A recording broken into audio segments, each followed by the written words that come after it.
नमस्कार मित्रों, आज आपको एक बड़ी ही दर्द भरी और रोचक कहानी सुनाते हैं। मित्रों, एक गांव की बात है। एक गांव में एक पिता के 4 संतान थी, 3 बेटे और 1 बेटी। सबसे बड़ा बेटा इंजीनियर था और सबसे छोटा बेटा डॉक्टर था, जबकि बीच वाला बेटा जो था वो कुछ नहीं करता था। धीरे धीरे समय गुजरता है और बहन और वो दोनों भाई जो वो कुछ नहीं करता था उसे गंवार की संज्ञा दे देते हैं और उसे गंवार बताकर उससे कम प्रेम करते हैं। बहन भी अपने डॉक्टर और इंजीनियर भाई से प्रेम करती थी और उसे कुछ नहीं समझती थी।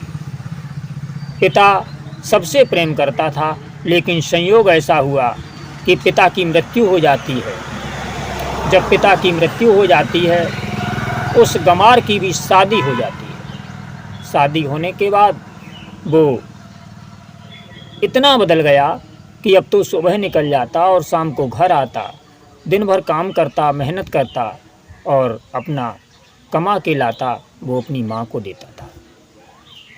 कुछ समय बाद डॉक्टर और इंजीनियर की समझ में आया कि ऐसा करते हैं हम लोग अलग हो जाते हैं, नहीं तो हमारे कमाते हम ज़्यादा हैं और हिस्सा जब होगा तो उस गंवार को भी हमारी बराबर ही मिलेगा। उधर बहन की भी शादी हो जाती है, बहन भी अपने घर चली जाती है। अब इंजीनियर और डॉक्टर ने बहन को भी खबर कर दी कि बहन, हम बंटवारा करेंगे, तुम भी आना। बहन भी आ जाती है।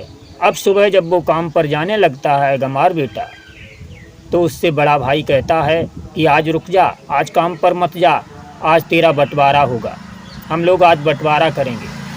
बहन भी रोकती है तो वो कहता है कोई बात नहीं, आप लोग बंटवारा कर लेना, जो मुझे देना हो दे देना, लेकिन मुझे काम पर जाने दे। तो माँ ने कहा कि बेटा बंटवारा तो सामने ही होता है, तुम्हें रहना पड़ेगा।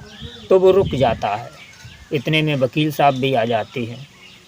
थोड़ी देर बाद वकील साहब जब आ गए तो उन्होंने कहा, बताइए कैसा बंटवारा होगा, तुम्हारे पास क्या है? तो उन्होंने कहा कि मेरे पास 10 बीघा ज़मीन है, इसका बंटवारा होना है।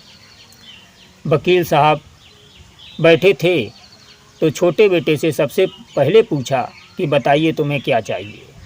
तो छोटे बेटे ने कहा कि वकील साहब, मेरे पास 10 बीघा ज़मीन है और मकान है, तुम ऐसा करो 5 बीघा बड़े भाई को और 5 बीघा छोटे भाई को ज़मीन दे दो और मकान मेरी प्यारी बहन को दे दो। वकील साहब सन्न रह गए, अब कुछ कह नहीं सके और बहन और वो भाई भी दंग रह गए कि ये कह क्या रहा है। तो कहा कि तुम क्या लोगे? तो उसने कहा कि मेरे हिस्से में माँ आ जाएगी, मैं अपनी माँ को ले लूँगा। अब तो बंटवारा ऐसा देख करके दोनों भाई दंग रह जाते हैं और सोचते हैं कि ये कह क्या रहा है। कुछ देर के बाद माँ से पूछा जाता है कि तुम क्या चाहती हो? तो माँ ने कहा कि जो बेटा चाहेगा वही मैं चाहूँगी। अब तो छोटे बेटे ने अपनी पत्नी की तरफ देखा और कहा कि क्या मैं सच कह रहा हूँ? पत्नी ने कहा कि हाँ, आप सच कह रहे हो, मुझे मेरी माँ चाहिए। और वो माँ से लिपट जाती है, बेटा भी माँ से लिपट जाता है। बहन की आंखों में आंसू आ जाते हैं और बहन कहती है कि भाई, मैं तुम्हें समझ नहीं पाई कि तुम क्या हो, अब मैं बंटवारा नहीं चाहती। दोनों भाई भी आंखों में आंसू लाकर कहते हैं कि भाई, मैं नहीं समझ पाया।